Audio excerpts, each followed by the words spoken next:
지금 우리는 요셉의 어떤 생애를 살펴보면서 계속 이렇게 좀 어려움 속에 있는 상황들, 이걸 지금 계속 살펴보고 있습니다. 이제는 역전이 되고 있죠. 뭔가 상황이 좀 바뀌고 있습니다. 근데 이런 상황들이 바뀌면서 나오는 특징들을 제가 좀 소개해 드리려고 하는 거고요. 요셉의 입장에서는 계속 말씀드리지만 너무너무 억울한 삶을 살았어요. 지금까지 형들한테 미움받고 또 팔려가고 또 거기서 감옥에 가게 되고, 감옥에서도 꿈을 해석해 주면서 뭔가 기대감을 가졌는데 2달이 아니라 2년 만에 바로가 꿈을 꾸게 됩니다.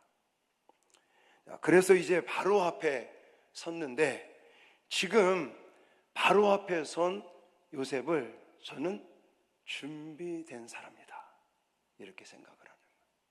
이제 준비된 사람을 하나님이 높이신다. 여러분, 이렇게 준비되어 높임을 받는 사람의 특징은 하나님의 영에 감동된 사람이다 라고 본문은 말합니다. 뭐에 감동됐다고요? 하나님의 영으로 감동된 사람, 이렇게 표현하고 있어요. 자, 38절 말씀을 보면 이와 같이 하나님의 영에 감동된 사람을 우리가 어찌 찾을 수 있으리요. 이게 누가 말하는 거냐면 바로가 얘기하는 거예요. 바로가 요셉의 이야기를 듣고 바로가, 와, 이 사람은 하나님의 영에 감동된 사람이다 라고 지금 인정을 해주고 있는 것입니다. 요셉의 힘이 외모에서 나온 게 아니에요. 우리는 굉장히 외모를 많이 가꾸지 않습니까? 저는 물론 저는 이제 살찌지 않으려고, 왜냐하면 저는 이 외모를 가꾼다기보다도 살이 찌면 성인병이며, 그리고 어떤 건강상 문제가 많이 생기고, 또 목회자가 건강 잃어버리면요 아무것도 못합니다. 그 전에 그런 말이 있었어요. 어떤 교회에 목사님이 쓰러지신 거예요. 처음에는 온 성도들이 목사님을 위해서 기도하십시다 막 금식 기도하고 막 그랬는데, 이게 1년, 2년, 3년이 지나니까 성도들 마음에, 아이고 우리 목사님 사임 안 하나, 건강을 해치니까. 그렇게 목사님을 사랑하고 우리 목사님 일어나게 해달라고 기도했던 사람들도 3년이 지나니까 속으로, 우리 목사님 이렇게 병상에 계속 누워 계신데 사임하셔야 되는 거 아니야? 이런 얘기를 했다고 그래요. 서글픈 얘기죠. 제가 그걸 나쁘게 얘기하는 게 아니라, 우리가 건강을 위해서 뭔가 이렇게 하는 거 좋아요. 근데 그렇지 않고 그저 그냥 외모에만 신경을 쓰는 거죠.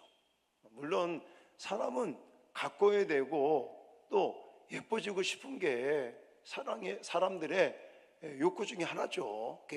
나쁘다고만 말할 수는 없지만 그거에만 너무 집중하는 거야. 그냥 외모를 따지거나 배경, 인맥 이런 게 아니라는 거예요. 근데 우리가 사는 사회는 자꾸만 사람을 평가할 때 뭘 가지고 평가해요? 스펙이 어떠냐, 이 말. 외모가 어떠고, 가문이 어떠고, 학벌이 어떠고. 물론 그게 필요 없다는 얘기 절대 아닙니다. 필요한 얘기지만 하나님에게 이렇게 쓰임받는 사람, 하나님이 높이는 사람은 단순하게 외모를 가꾸거나 스펙을 쌓는 그런 사람만 하나님이 보시는 게 아니라, 하나님은 더 중요하게 뭘 여기신다고요? 하나님의 영에 감동된 사람이냐. 이 말은 얼마만큼 하나님과 교제하고 소통하며 영적으로 민감한 사람이냐. 근데 요셉은 그렇다는 거죠. 비록 억울하게 미움 받다가 팔려서 노예로 왔다가 또 억울한 일을 당하고 누명을 쓰고 감옥에 살고 이러면서 세월을 보냈지만 그것이 결국은 하나님과의 영적인 교류, 하나님의 영에 감동된 사람이기 때문에 이렇게 이제 상황을 바꾸게 되었다라고 저는 말씀드리는 것입니다. 여러분, 다윗도 마찬가지였었어요. 다윗은 인간적인 시각으로 보면 그냥 양치는 목동, 아버지가 볼 때도 내세우고 싶지 않은, 사람들에게 보여주고 싶지 않은, 선지자가 왔을 때도요, 이제는 다른 아들들은 다 선지자에게 보여주는데 목동인 다윗은 안 보여줍니다. 왜 그러겠어요? 뭔가 내세울 만한 게 아무것도 없는 거예요. 그렇지만 하나님은 다윗을 사용하셨어요. 하지만 다윗을 하나님은 내 마음에 합한 자다라고 평가를 하셨습니다. 그 이유가 뭐라고요? 하나님의 영과 소통하는 사람, 하나님의 영에 감동된 사람이기 때문에 그랬다는 것입니다. 그러므로 저와 여러분들도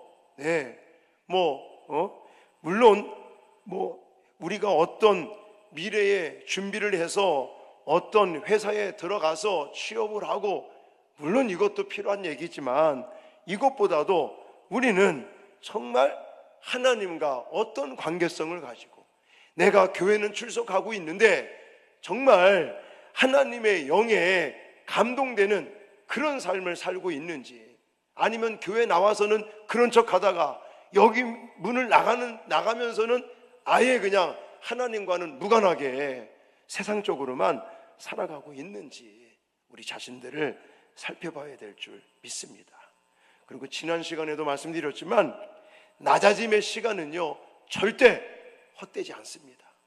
낮아짐의 시간은 하나님께서 성숙하게 하는 도구다. 저는 그렇게 말씀을 드리고 싶어요. 자, 46절에 보십시오. 요셉이 애굽 왕 바로 앞에 설 때에 몇 세라? 30세라 그래요. 여러분 기억나요? 요셉이 몇 살에 팔려왔게요? 17살에 17세 17살에 형들에 의해서 팔려왔어요, 애굽으로. 그러고 나서 지금 바로 앞에 서기까지 보니까 바로 앞에 설 때에 30세라 그랬으니까 몇 년이 지난 거예요? 13년을 낮은 자리에서 낮은 시간을 보낸 거예요. 근데 우리가 생각할 때는 너무나 길죠. 13년 동안 노예로 또 감옥에서 그렇게 시간을 보내는 그 시간이 하나님이 보실 때는 결코 헛된 시간이 아니었다. 그 시간을 통해서 하나님은 요셉을 성숙하게 만드셨다라는 사실입니다. 그러므로 저와 여러분들도 혹시 요셉과 같이 감옥에 들어가는 건 아니지만 여러 가지 환경이 나를 낮은 시간으로 지금 보내게 하고 있나 보다 라는 느낌이 들거나 그런 생각이 드시면 하나님이 나를 다듬는 시간이구나, 하나님이 나를 성숙게 만드는 시간이구나, 할렐루야, 이런 마음가짐으로 잘 극복해 나가셔야 되고요. 결국은 이런 요셉, 준비된 사람, 다시 말해서 하나님과 영적으로 교류하는 사람, 하나님의 영에 감동된 사람, 그리고 낮은 시간으로 성숙하게 된 그 사람은 어떤 영향을 끼치느냐? 많은 사람을 살리더라라는 거예요. 결국은 요셉의 이 꿈 해몽을 통해서 애굽 사람들 뿐만이 아니라 야곱의 식구들, 야곱의 민족까지 다 구원시키지 않습니까? 7년 대 가뭄에 먹을 것이 없어 사람들이 난리를 칠 때에 요셉 한 사람을 통해 가지고 하나님은 그 애굽 나라 전체, 아니 그 이웃 나라까지도, 또 자기의 아버지 야곱의 민족까지도 요셉을 통해서 결국은 기근을 이겨낼 수 있는 그런 은혜를, 많은 사람을 살리시는 이런 은혜를 하나님이 주시더라라는 것입니다. 그러므로 요셉의 이런 삶을 통해서 첫째는 준비된 사람을 하나님은 높이신다. 할렐루야. 나는 그럼 어떻게 준비하고 있나? 요셉은 어떻게 준비했다고요?